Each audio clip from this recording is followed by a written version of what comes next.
Back in 2016, I bought a bike off Craigslist. It was this Fuji SST 2.0. I paid $1,100 for it. Since the bike had not been ridden at all, I thought that was a pretty good price. It turned out to be priceless. So this bike actually has a really cool story. Apart from telling you why I'm cleaning my bike in the shower, I'll show you how I went from this cheap bike off the internet, my bike, to this really cool racing machine. In this video I'll go through its transformation during the 5 years I had it stored in my hotel in Los Angeles. I'll also show you the complete overhaul that I did myself after taking it back to the Netherlands. Not to forget all the cool stuff I did with and on this bike. So we were gonna do a snow fight.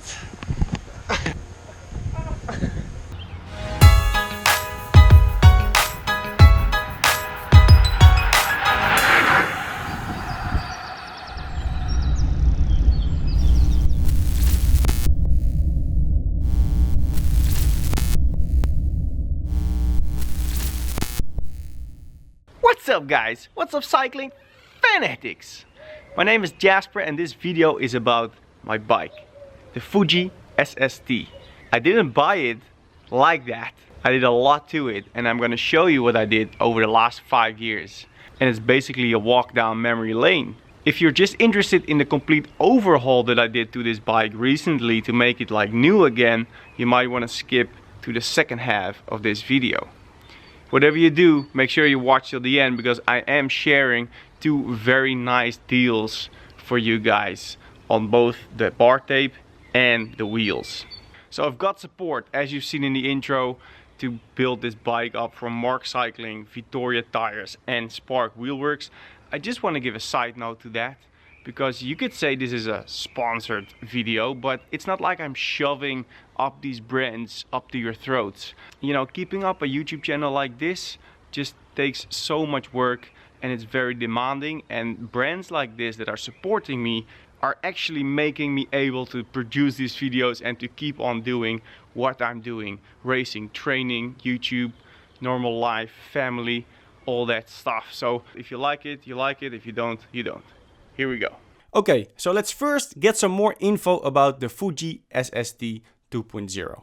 I actually didn't really know what bike I was buying. I just found this on Craigslist and I thought it looked pretty cool. Here it says the Fuji at the top of their line is the SL series, closely followed by the SST. SST stands for Super Stiff Team, sacrificing a few ounces for aero-profiled tubes and all-out power transfer. The SST is designed to be a pure racing machine. Classic sprinter bike. It's not a lightweight, fragile, ride only on smooth roads bike, but a street fighter meant for the big, powerful riders who are out there to win races. But looking at this picture, it doesn't look like my bike at all. The frame is totally different, so this must be an earlier model of my bike. So let's find out which bike I actually have. Checking the archive of Fuji, I go to 2013 and there's actually only a 2.1 version. Also, this one has a 10-speed. However, this frame resembles my bike the most out of all the other ones that I looked up. My bike is an 11-speed, so that implies that it's newer. So I checked 2014 and again, there's no SST 2.0. There's only a 2.1 and it looks completely different. It doesn't look like my bike. Also, it has Shimano Ultegra brakes, which my bike didn't. And yeah, it's just not the same bike. Going back to 2012, there is a SST 2.0, but then it has a 10-speed and it doesn't look like my bike again. So what bike do I have? It seems non-existent. So I started looking around more and more and I checked a bunch of forums. I came on Pinterest and there were a lot of bikes, a lot of Fuji bikes that sort of looked like my bike, but I just did not find my bike. It seems like it's it doesn't exist. The only picture I found that looked like my bike was this one. It led me nowhere. The website doesn't have the bike.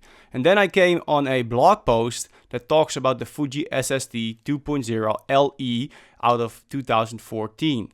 It says it has Ultegra 11 speed. It had a combination of the FSA crankset, which my bike has. And also it talked about the Tektro brakes, which came with my bike. So it seems like this is my bike, but it didn't have a picture, so I cannot really be sure about it. So as I started to use this bike more and more serious, it was time for some upgrades. I noticed quite quickly that the Tektro brakes were not really powerful enough to slow me down on very steep descents at high speeds. I was about 86 kilos back then, so I needed something better, something stronger. So I got a set of Ultegra brakes that would go with the rest of the group set and make it look a little nicer. I started racing this bike in 2017. Boom! My first paycheck! Racing bicycles! And I just used whatever I had available. I just used it how it was. So I had pretty cheap, heavy entry-level wheels and a compact crankset to race at these high-speed SoCal crits. I'm on the 50-11 gearing, so I don't know how good I can be on that spring with a tailwind. Standing on the pedals doing a 120 RPM. My gearing doesn't go any further than this. Here we've got 15 meters to the finish. We're 1 and 2. Boom. 3 guys just on the finish. On the races, that smaller gear was not really efficient, but I actually needed that small gear to be able to train in the Malibu mountains and get up those climbs. Gradients up to 16% on this last little bit. Makes it pretty hard. Elevation 1900 meters. So on these races I got in touch with a company named Spark Wheelworks. It's a wheel building company that in that time was based in Long Beach, California. Ryan, the owner of Spark, he started to support me with race wheels throughout the season, and he has done that ever since. So I guess this is the second big upgrade I had on the bike. A very nice tubular race wheel set with a power meter in the rear hub. Ryan helped me out quite a few times fixing my bike. I was very limited in supplies and equipment. I always did like small changes and some maintenance in my hotel room, at the balcony or in the bathroom. It was really great to have a proper mechanic to fall back to when stuff really broke down. So the next thing was a more permanent set of wheels to ride on while I was not racing, and Spark Wheelworks also provided this for me to use. Pretty large difference in weight too. Front wheel, aluminum standard oval wheel that I had in my Fuji, and then this carbon Spark Wheelworks wheel. It's a lot lighter. Eventually we changed the bottom bracket so I could mount a matching Ultegra crankset. I bought a power meter for that crankset, so now I had power on all my training rides and a nicely matching crankset. So we're getting close to the bike as I have it now, but the biggest upgrade still needs to come. I did some small changes, a different handlebar because I didn't like the standard as much, and I had a new colored bar tape to match the team colors I was riding. I was riding for SDBC, which was in green that year. So this is pretty much how my bike looked like a few weeks ago, right after my race in Murrieta and just before I completely tear it down to take it home to the Netherlands and completely overhaul the bike and put the last big upgrade onto it. I'll explain what I did to the bike to make it like new again. Obviously we start by taking it apart. I had to transport it back home, so I had to do this anyway. Back home I continued by taking all the little bits and pieces off the frame and giving it a proper wash. For all these years I had only washed the bike in the hotel shower, so it got kind of sticky. I have to clean you like every time we go riding. Just try to stay clean the next time, okay?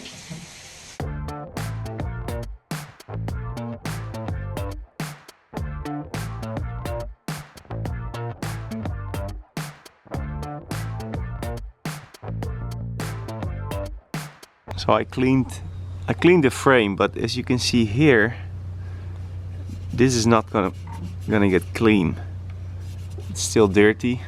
Also the Fuji logo, it's not really getting clean by just using a normal wash. I'm gonna use some chain cleaner to really rub this and try to make it really clean, because this bike hasn't been washed for a long time. Wat vind jij ervan? Vind je het leuk? Loop je een beetje in de weg de hele tijd? Waar is je neus? Daar, goed zo. Later. Okay, so not 100%, but it's pretty good. So I'm gonna do the rest of the frame, all of it, with this stuff. Really, I need to really polish pretty hard to actually clean it.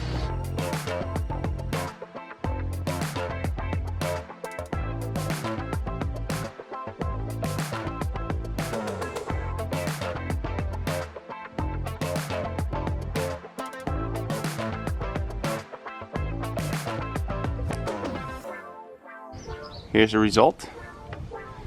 It got pretty clean. I'm happy with that. I mean, the frame still has some dents and some scratches, but that's normal after using it for 4 years. Right here, I think this happened maybe when I had a chain drop or something. Then I continued to clean all the parts. I put them in a bucket with some degreaser, let it soak for a while, and then really brushed it off to get it very nice and clean.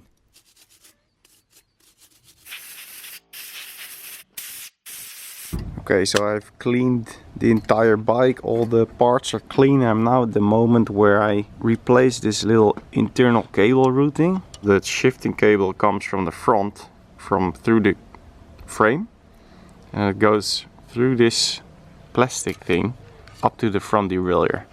So I want to replace this. Now I have a inner cable which I'm gonna feed through, because this is pretty stuck, but when I use the cable I can actually push it through and it does move. So I'm gonna put the new sleeve on the cable and then just push it all through, so I have a new sleeve in place. Also I want to clean the inside so it will go in smoother, so I'm gonna use some of that spray to clean the inside of the frame and then push it through. Before I started the sleeve replacement, I asked you guys for some tips on Instagram. Apparently it can be quite tricky to replace these, and you can end up having to pull out the entire bottom bracket to fix it and to get it back in place.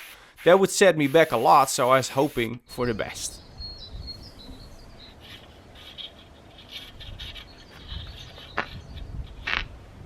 Oh, dat gaat super makkelijk. So I had two options. It was either gonna work very easily or it was gonna be a mess, and I had to pull out the bottom bracket to replace it and everything, but it went super easy. I used some spray to clean the inside, then with the compressor, and look, it's actually going in and out very easy, very smooth. So I'm gonna leave it a little longer and then tape it so it doesn't fall out, and then I'm gonna start rebuilding the bike.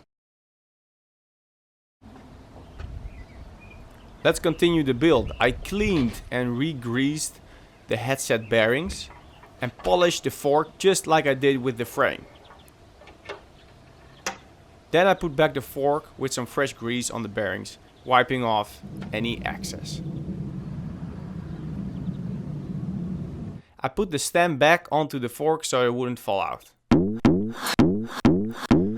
The damage I had on the side of the bottom bracket, it wasn't too bad and it didn't go through all the paint, so it didn't damage the carbon. Just to protect it from a deeper scratch in the future, I applied this protection cover. It's an invisible protection layer made out of very strong see-through plastic.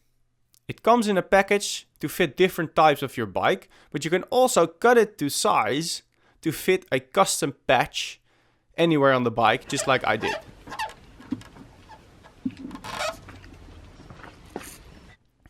I completely took apart the rear derailleur to clean it and to re-grease the bearings of the cage and the pulley wheels. I'd done this once before, but I didn't know exactly how to put it back together. And it turned out a pretty tricky job. There's like this spring inside that pops out every time. It took me quite a little bit to figure it out. Much later. Turns out there's an easy way. Just unscrew this little knob on the derailleur cage and then you can pretty easily install it.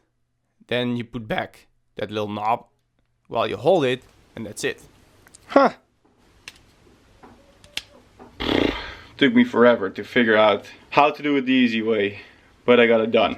The derailleur is totally serviced, the inside is nice and clean, and the cage is moving very smooth again. So I'm gonna mount the derailleur and then it's actually starting to look like a bike again.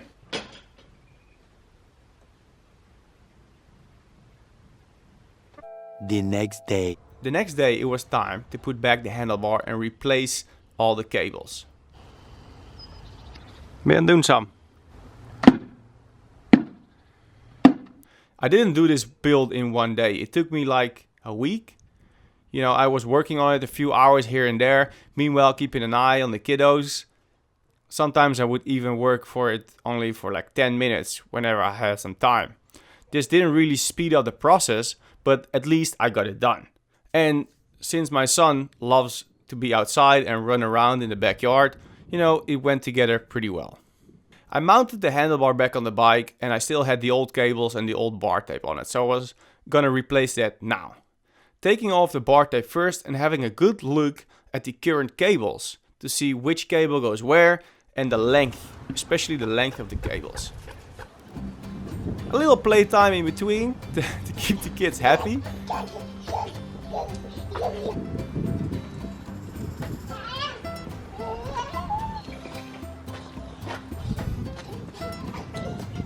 And then it was back to the serious business. I finally got to recabling the brakes and the derailleur cables. I think this was the trickiest part of the build. It's no rocket science, but these internal cables can be quite a pain in the butt. I was trying to figure out how to get these cables through. There's a special tool set you can buy to feed the cables through your frame that make it a lot easier, but I didn't have that, and with some patience I would probably get it done, I thought.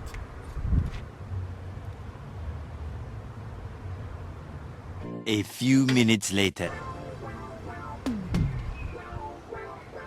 A little longer than a few minutes later.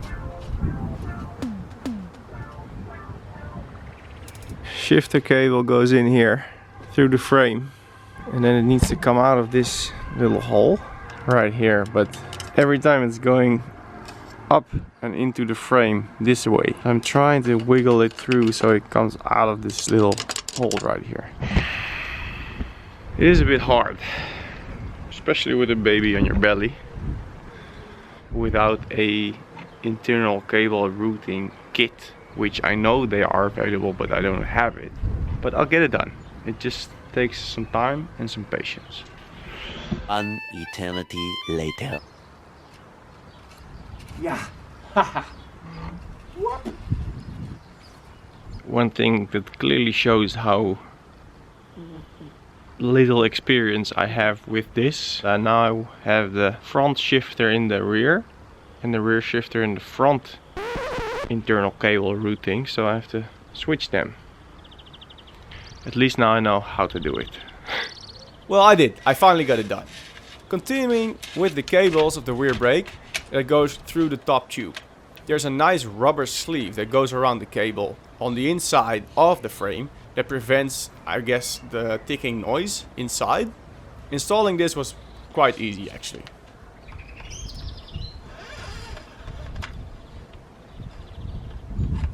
Now we're getting somewhere. The next step was to reinstall the cranks. I've done this multiple times and it's not really difficult. Just some new grease and a little bit help from my little friend and tightening the bolts with a torque wrench to the correct tightening specification. That's pretty important. Cool, hè?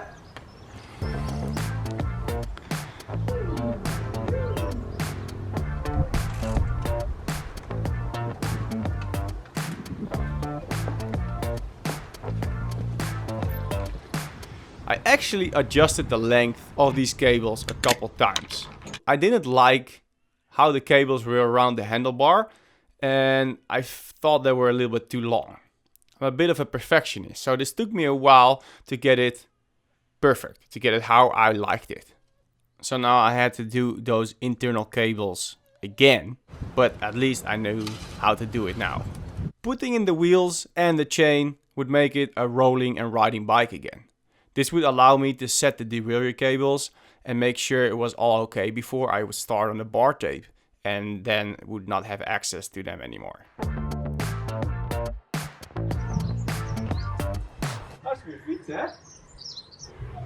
Yeah. I still had a relatively new chain on the bike, so I just cleaned it properly and then reinstalled it.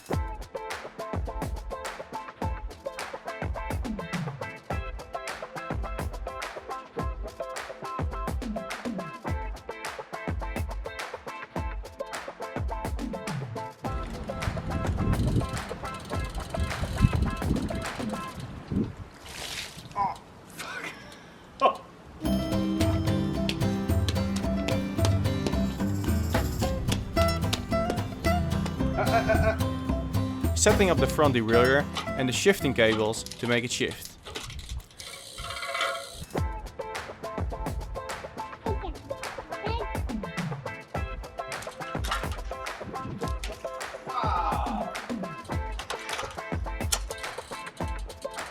Just fine tuning the high and low screw to make it all go smooth, and that's that.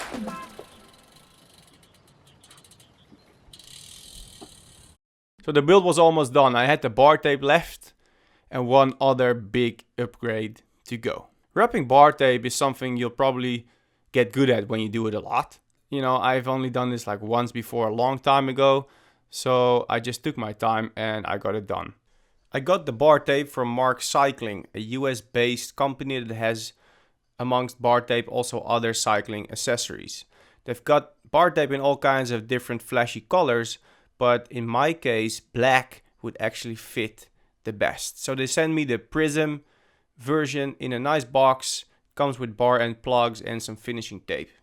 It was a very nice and sticky bar tape, which wrapped around the bar quite easily. It has this self-adhesive double-sided tape already attached to it. So you take that off and simultaneously wrap it around the bar. The technique to go around the shifter, there is actually a technique for it. You can find it online. Just type in how to wrap bar tape and you'll find it. And then you progress all the way to the beginning.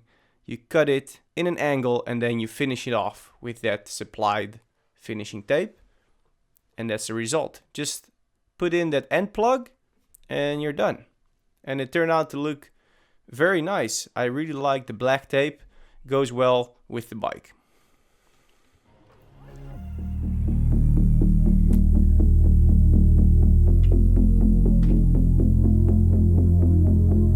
Finally, the bike is all back together. Time to have a little break. But it wasn't ready yet. The best is yet to come.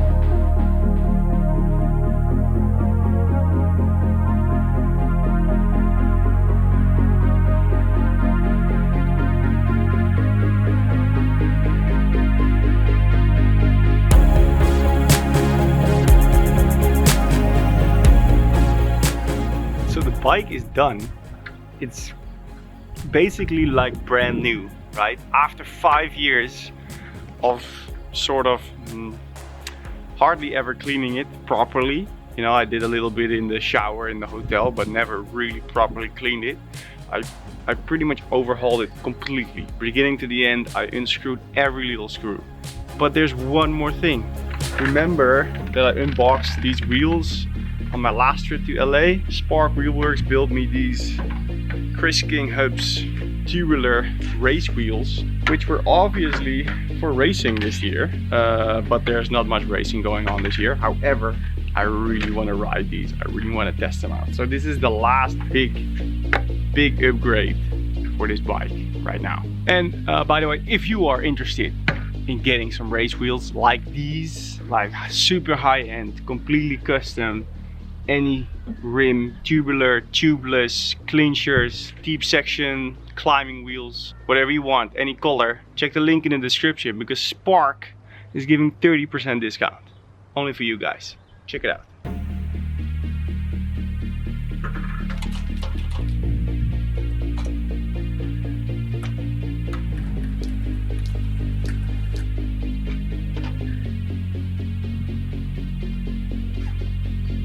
Now that looks really, really cool. The next day.